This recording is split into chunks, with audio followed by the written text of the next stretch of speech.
everybody. Thank you so much for checking out this informational video about Glory on the Hudson, the Writers' Retreat that I'm hosting at Holy Cross Monastery in West Park, New York, March 12th through the 15th of 2024. In this video, I will give you the highlights and a brief tour of where we'll be staying for the retreat. You'll find pricing and other details, as well as how to register for the retreat further down on this page. The image that you're looking at here is one I took right down by the Hudson River behind the monastery. You can walk down right down to the river on the property of the monastery. Let's go over some basic information about the retreat. The Glory on the Hudson retreat begins the morning of Tuesday, March 12th, 2024, and concludes the afternoon of Friday, March the 15th of 2024. We will be staying at Holy Cross Monastery, located in West Park, New York. Your retreat fee includes round-trip transportation from Grand Central Station by train and group transfer by van between the train station and the monastery. Each of you will have a private room in the monastery guest house. There are shared bathrooms on every floor. However, within those bathrooms are several private individual bathrooms, each of which has its own shower, sink, and toilet. So you'll have to go from your room to the bathroom, but once you're there, you'll have a private bathroom to yourself. We're staying for 3 nights and 4 days, and while we're there, all meals are provided by the monastery, as well as coffee and tea service daily. The size of the retreat is intentionally small. There are only 12 spots available. And if they've all been filled when you go to register, there will be a wait list you can sign up for. So as soon as the spot opens up, I'll contact you. We won't have any formal classes or programming as part of this retreat.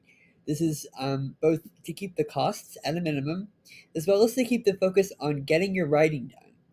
However, as soon as all of the available spots have been taken, we will meet virtually as a group to discuss whether we'd like to plan any optional group activities as part of the retreat.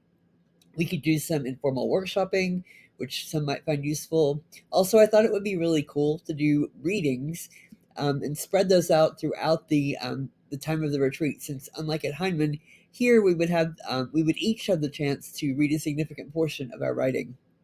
Also, since we'll be leaving from Grand Central the morning of the 12th, people will probably plan to arrive on the 11th or earlier. So I would love to have a group dinner in New York City the night before the retreat and or the evening after the retreat, depending on everyone's travel plans. Of course, all of that would be optional. So now I'd like to give a very quick virtual tour of where we'll be holding the retreat. This is Holy Cross Monastery. The long building in the foreground to the right is the guest house where we'll be staying. The smaller building to the left houses the gift shop, some offices and meeting rooms, and leads to the sanctuary and the monastic enclosure where the monks live. Before we look inside the guest house, let's take a walk around outside. Here we are just a little to the south of the guest house. I like this image with the daffodils to emphasize that one of the jobs one of the monks has is as the gardener for the monastery, and he has beautiful plants and flowers growing year-round on the grounds. This is an older image from a few years ago, but again, just trying to give a sense of the size of the grounds. There are also lawn chairs scattered throughout for anyone who wishes to sit outside. Another beautiful shot of the landscaping. In the middle of this image to the back, you can see a stone path which leads to a labyrinth on the grounds of the monastery, which is available to the guests as well. And here is the labyrinth. This is an older picture of mine. They have reset the labyrinth in the ground from what I recall from the last time I was there. This is just another close-up image of the path of the labyrinth. I've walked it several times over the years, and it always leads to a very interesting and fruitful time of meditation. So here we are starting to come down the hill behind the guest house. You can see the driveway, which leads over to the monastic enclosure. Those are the cars, the monks' cars. Here we are halfway down the hill behind the monastery, looking back up at it. The circular structure is the refectory, where we eat all of our meals. There are several walking paths and hiking trails both on the property of the monastery as well as close by. This one is down the hill behind the monastery, and this one is the one that leads to the Hudson River. There are Here's a photo of one of the hiking trails. Here's another picture of the Hudson River, which you will reach the very edge of if you follow the path all the way down from the monastery. The building that you see in the middle distance up on the hill across the river is the Vanderbilt Mansion at Hyde Park. All right, so now obviously we're inside the guest house. This is the main hall that is open and available to guests at all times, 24 hours a day. This photo only captures about half the size of this room. There's typically a selection of recent magazines and periodicals and jigsaw puzzles for guests to enjoy. So now, certainly, a part that everybody wants to know about. This is inside the refectory, where all of the meals are served family style on those long tables right down the middle. You can see that you have amazing, beautiful views of the Hudson River while eating. Here's just a close up from one of the tables looking out onto the river. Here's a shot of food from probably a lunch, which I thought would provide a great opportunity to begin talking about the food that they serve at the meals. So, about those 3 meals a day, every meal I've eaten at Holy Cross has been tasty and filling. The meals are always healthy and prepared by a Culinary Institute of America trained chef who always prepares a vegetarian option when meat is served. The vegetarian option is often vegan, but not always. Food selections are labeled so people with allergies or preferences can make choices.